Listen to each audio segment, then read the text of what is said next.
연휴가 끝나면 특히 주목해야 할 재판이 있습니다. 다음 주 월요일 한덕수 전 총리의 내란 방조 혐의 공판입니다. 계엄의 밤, 대통령실 CCTV엔 국무위원들의 행적이 세세히 담겼습니다. 3급 군사기밀로 분류되어 있는 이 영상의 공개 여부가 그 자리에서 결정됩니다. 김혜리 기자입니다. 대통령실 CCTV는 한덕수 전 총리 등의 내란 관여 여부를 밝힐 핵심 열쇠입니다. 계엄 당일 밤 국무회의 전후 상황이 고스란히 담겨 있습니다. 피고인은 김영현 장관과 국무위원 소집 상황을 점검하며 의사 정족수를 채우려고 하였습니다. 특히 김영현 장관은 의사 정족수의 4명이 부족한 상황에서는 피고인에게 손가락으로 숫자 4를 표시하고 계엄 문건을 받은 적이 없다던 한 전 총리는 특검 수사팀이 CCTV를 제시하자 윤석열 전 대통령에게 받았다고 진술을 번복했습니다.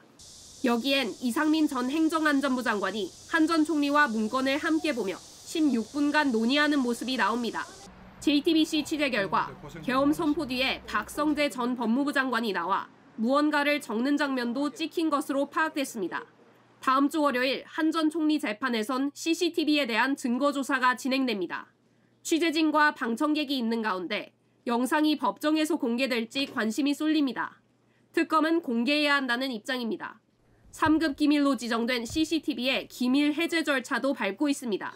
국민적 관심도나 또 공정한 재판을 받을 권리를 위해서는 공개된 재판에서 하는 것이 바람직하다고 생각하기 때문에 저희가 반면 한 전 총리 측은 부정적입니다.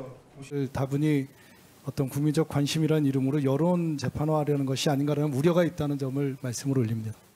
양측의 의견이 엇갈리는 가운데 결정은 재판부의 몫으로 남아 있습니다.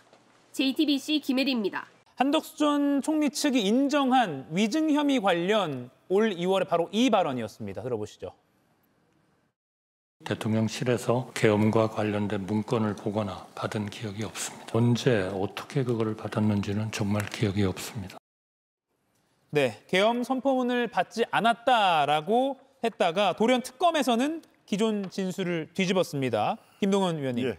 그러니까 CCTV를 제시하니까 더 이상 이건 부인할 수 없었던 것 같아요. 그렇습니다. 예. CCTV는 조작이나 거짓말을 할 수가 없는 상황인 예. 것이죠. 그걸 특정 목적에 의해서 사후에 조작을 하지 않는 한 그대로 있는 그대로 이게 송출이 될 수밖에 없는데요.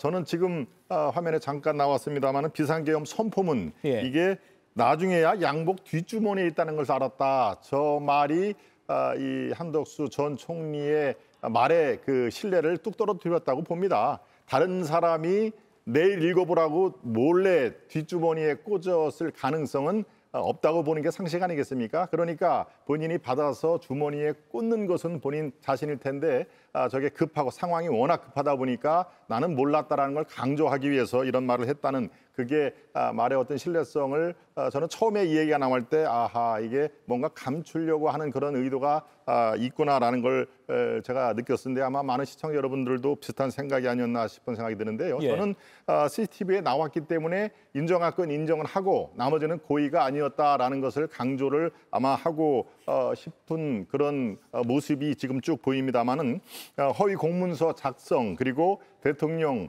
기록물 관리법 위반 이렇게 지금 적용이 되는 그 법조항 중에서 역시 한덕수 총리의 기소시 진행될 이 초점 가장 핵심은 역시 내란 우두머리에 적극적으로 방조를 했느냐 묵인을 했느냐 여기에 몰려 있을 것이다라고 해서 앞으로의 법리적인 초점도 뭐 지금 얘기한 몇 가지 그 사안보다도 바로 이 적극적인 방조 여부에 초점이 맞췄을 것이다라고 저는 예측을 합니다. 예, 김용남 의원 짧게 요것만 짚어보겠습니다.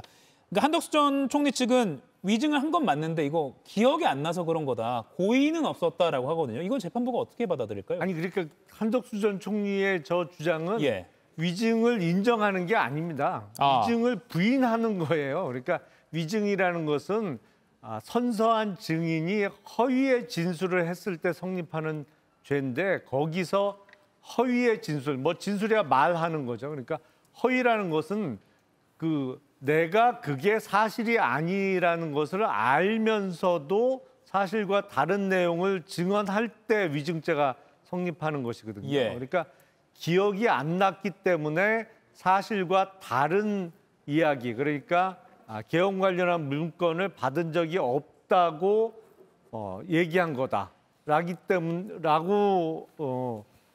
주장한 것이기 때문에 예. 결국엔 위증의 고의를 부인한 거예요. 그러니까 위증을 인정한 게 아니고 위증죄도 부인했다고 해석하는 게 정확합니다. 그렇군요. 오늘 그러면 김영남 위원의 해석대로라면 모든 혐의를 부인했다라고 오늘 공판 결과는 그렇게 해석을 해야 될 것 같습니다. 예. 한덕수 전 총리가 구속은 피했지만 기소는 피하지 못했습니다.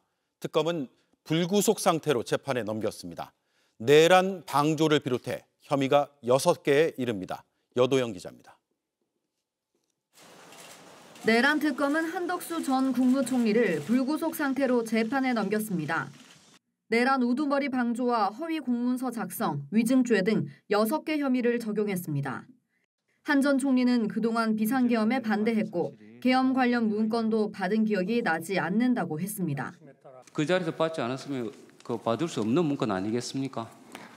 예, 그러나 언제 어떻게 그걸 받았는지는 정말 기억이 없습니다. 이 비상계엄 그러나 대통령실 CCTV에는 국무위원이 남기고 간 계엄 관련 문건을 모두 챙기고 이상민 전 행정안전부 장관과 상의하는 장면까지 담겼습니다. 국무위원들이 모이는 과정에선 김용현 전 국방부 장관이 손가락으로 인원수를 세는 것을 지켜보는 모습도 잡혔습니다.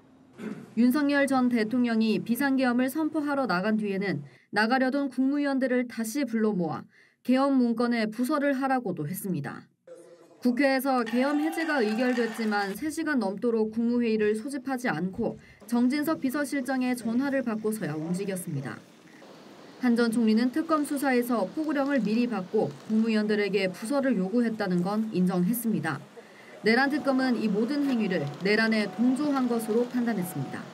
대통령이 국민의 기본권을 침해하고 헌법 질서를 위린할 것이라는 것을 알면서도 오히려 절차적 정당성 확보를 위한 적극적 행위를 하며 동조하는 행위를 하였습니다.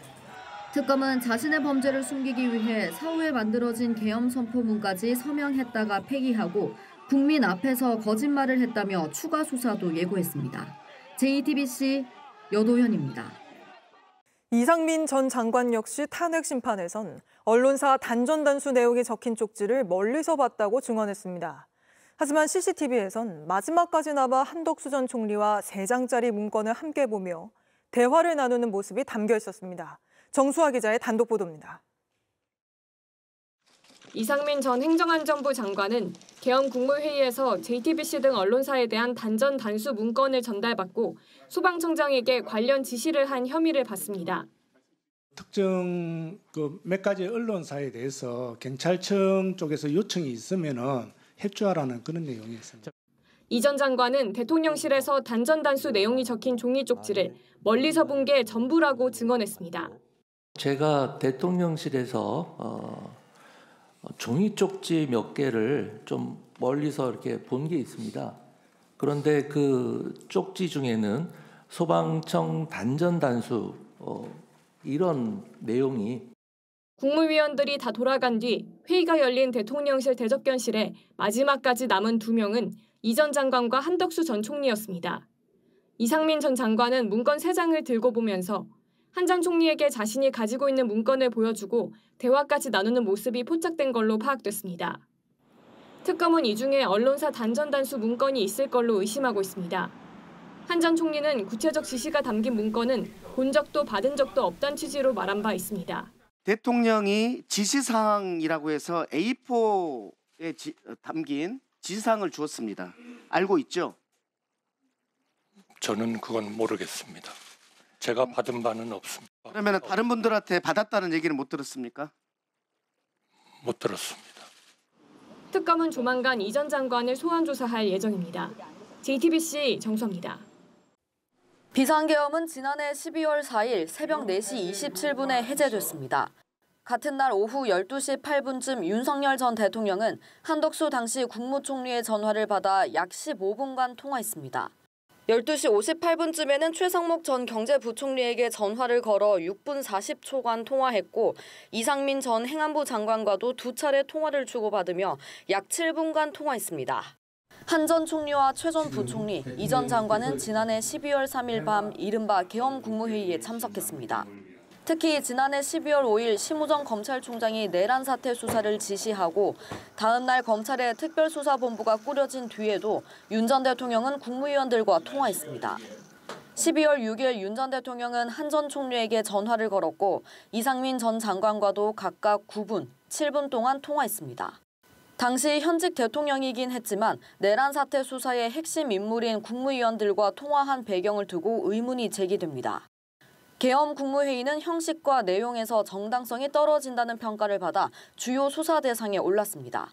심지어 윤 전 대통령은 탄핵안이 통과돼 직무가 정지된 다음 날인 지난해 12월 15일에도 박성재 법무부 장관에게 전화를 걸어 약 1분 20초간 통화를 하기도 했습니다. 윤 전 대통령은 국민의힘 대선 후보인 김문수 당시 고용노동부 장관과는 계엄 엿새 뒤인 12월 9일 전화를 걸어 3분간 통화한 것으로 나타났습니다. 지난해 12월 4일부터 15일까지는 하종대 전 KTB 원장과 14차례 문자를 주고받았습니다. 하 전 원장은 김 후보 대선 캠프의 공보특보를 맡고 있습니다. 다만 김 후보는 당시 계엄 국무회의에는 참석하지 않았습니다. 김 후보는 JTBC에 대통령과 국무위원 사이의 통화로 보이는데 통화한 사실 여부조차 특별히 기억나는 것이 없다고 답했습니다. JTBC 여도현입니다.